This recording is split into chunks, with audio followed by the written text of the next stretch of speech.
जगातलं संसर्गाचं प्रमाण कमी व्हायला मदत होते. जगात कुठलाही देश पाहिला तर एक उत्पादन म्हणून त्यांच्याकडे ठराविक प्रमाणात ऑक्सिजन उपलब्ध असतो.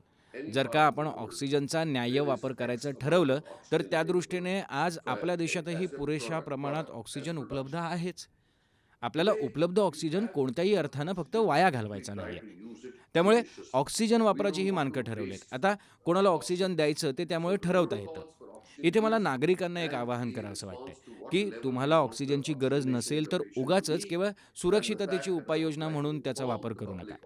जर का तुम्ही सहज फेरफटका मारताय, काही खाताय, तर अशा वेळेस खरं तर तुम्ही ऑक्सिजनचा वापरच करत नाहीये.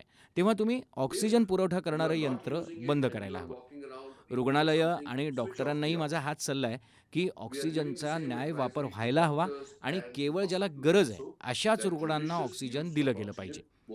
जर का आपण उगाचच ऑक्सिजन वाया घालवायला लागलो, तर त्यामुळे ज्याला गरज आहे, तो मात्र त्यापासून वंचित राहू शकतो.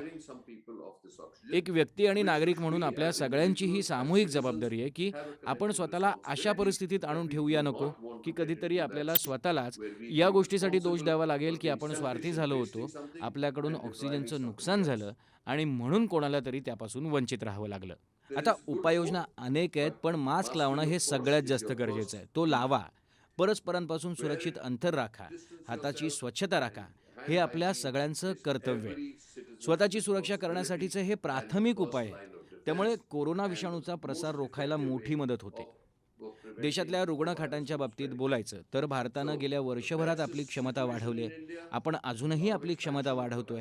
पण इथेही मला नागरिकांना आवाहन करायचं आहे, की जर का तुम्ही फक्त कोविड पॉझिटिव्ह आला आहात म्हणून फक्त रुग्णालयात धावू नका.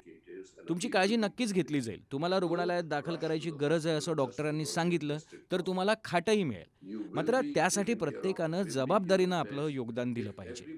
इथे मला सगळ्या डॉक्टरांना एक सल्ला द्यायचा आहे, की त्यांनी प्रत्येक रुग्णाची व्यवस्थित काळजी घ्यायला हवी आणि जर गरज असेल तरच रुग्णांना रुग्णालयात दाखल व्हायचा सल्ला द्यायला हवा. लक्षात घ्या, की प्रतिबंधक उपाय म्हणून रुग्णालयात दाखल होणं अशी कोणतीही गोष्ट नसते आणि नसावी.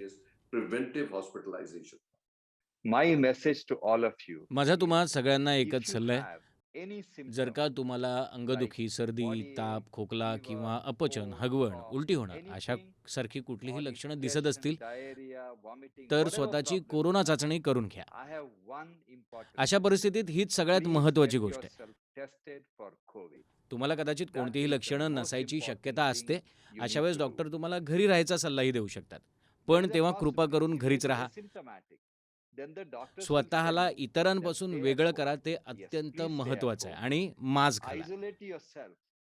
त्यानंतर काय करा, की पल्स ऑक्सिमीटरचा वापर करून तुम्ही दर 6 तासांनी स्वतःच्या ऑक्सिजनचं प्रमाण तपासत राहा. जर तुमचं ऑक्सिजनचं प्रमाण 94% पेक्षा जास्त असेल तर काहीच अडचण नाहीये.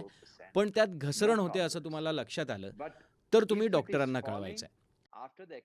लक्षात घ्या, या परिस्थितीत एक गोष्ट महत्त्वाची आहे आणि ती म्हणजे उपचार योग्य वेळेत सुरू होणं.